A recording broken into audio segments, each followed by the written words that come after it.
Hello and welcome to add-on.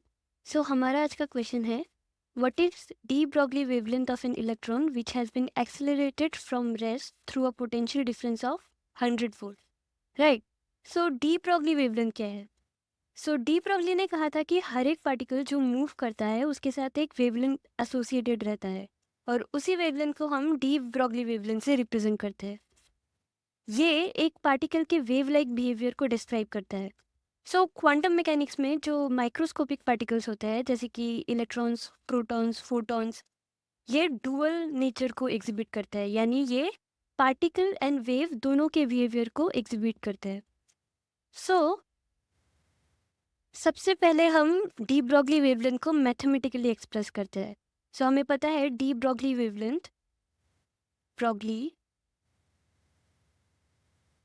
Wavelength is given bye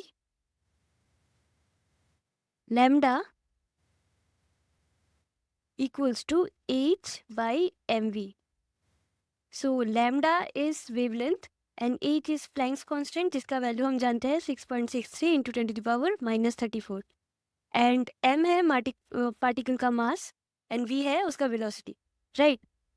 सो अब आप सोचेंगे कि अगर ये इलेक्ट्रॉन रेस्ट में है तो ये एक्सेलरेट कैसे होगा, और एक्सेलरेट होगा तो इसका वेलोसिटी हमें कैसे मिलेगा?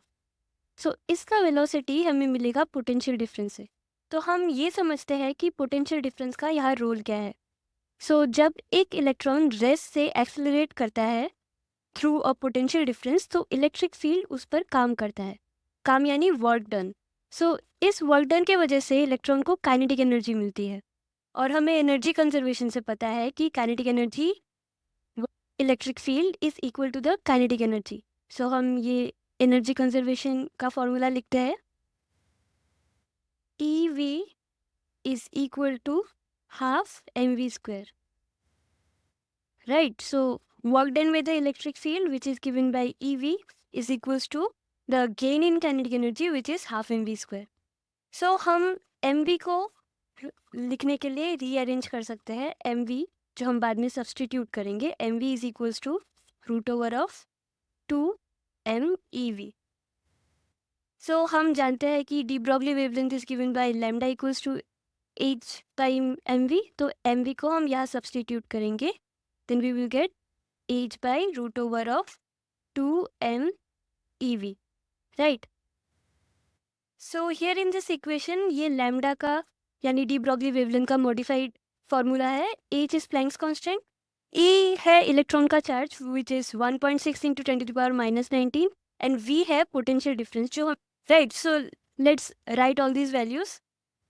So mass of electron m is equals to 9.1 into 10 to the power minus 31 kg, and E is the charge of electron which is 1.6 into 10 to the power minus 19 coulomb.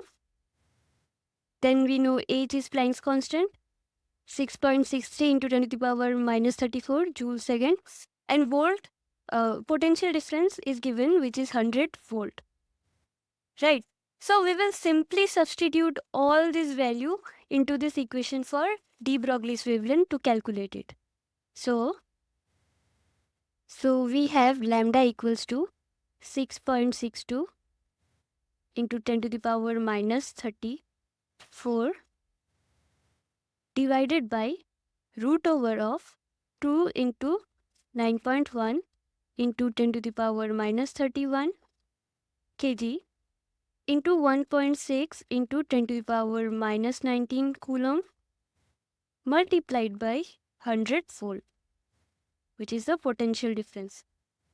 Now, after simply calculating this portion, we have lambda, which is the de Broglie wavelength, equals to 1.227 Armstrong, which means 1.227 into 10 to the power minus 10 meters. So, इसका मतलब है कि एक electron जब 100 volt से accelerate होता है उसका वेव नेचर रिप्रेजेंट करने वाला जो वेवलेंथ होता है that is equals to 1.227 Armstrong. So using this steps हम कोई भी wavelength, de Broglie wavelength calculate कर सकते हैं अगर हमें उसका पोटेंशियल डिफरेंस गिवन हो, right? Thank you for watching.